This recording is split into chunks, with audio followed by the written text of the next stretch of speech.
Some stories stop you cold. Not because they're dramatic, but because they remind you how quiet pain can be, even inside families known to the entire world. When news emerged about the tragic loss of Rob Reiner's son, it sent shockwaves far beyond Hollywood.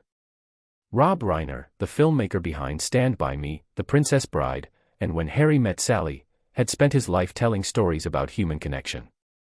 Yet this was a story no parent is ever prepared to tell. When Anderson Cooper later addressed the subject, his reaction was deeply personal, restrained, and heartbreaking, shaped not just by journalism, but by his own experience with loss. Who Rob Reiner is, and why this hit so hard. Rob Reiner grew up in the spotlight as the son of comedy legend Carl Reiner. He built a career defined by warmth, humor, and emotional honesty. His films often explored friendship, love, and vulnerability, themes that now feel painfully close to home.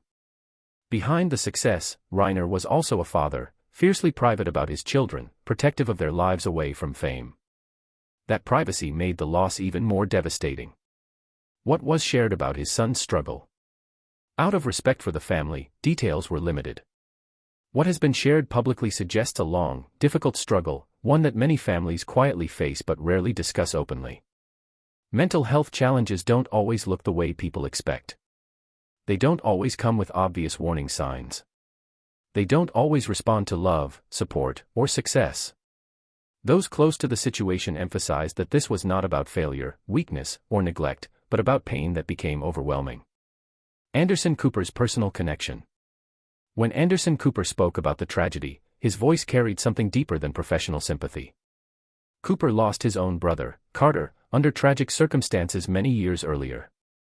He has spoken openly about how that loss reshaped his understanding of grief, especially the kind that never fully leaves. Rather than offering commentary, Anderson paused. He acknowledged the unbearable weight parents carry after losing a child, the endless questions, the quiet guilt, the ache of wondering what could have been different. His reaction wasn't performative. It was human. The moment that silenced the room.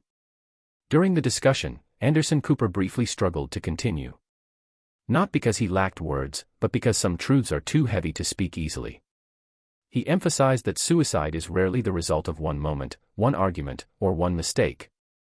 It is often the end of a long internal battle that others never fully see. That moment of silence said more than any headline ever could. Why this story resonated so widely. This wasn't just about a famous family. It resonated because it reminded people that success doesn't protect against pain. Loving parents can still lose their children. And mental health struggles do not discriminate.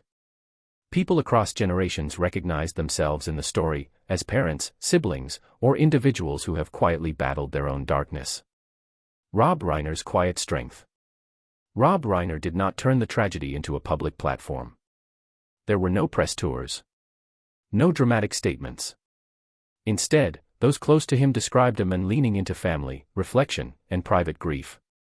Sometimes strength isn't speaking louder, it's choosing when to remain silent. A broader conversation about mental health, 8:45 to 9:45. Anderson Cooper closed by urging compassion. Not judgment. Not assumptions. He reminded viewers that asking for help is not weakness, and that listening, truly listening, can matter more than advice. These conversations are uncomfortable, but they are necessary. Because silence helps no one. This story isn't about blame. It's about awareness. It's about empathy. And it's about remembering that behind every public figure is a private life, with joys, fears, and unimaginable pain. Anderson Cooper's reaction wasn't about being a journalist. It was about being human. If this story moved you, consider sharing it, not for clicks, but for understanding. And if you or someone you know is struggling, reaching out can make a difference. You are not alone.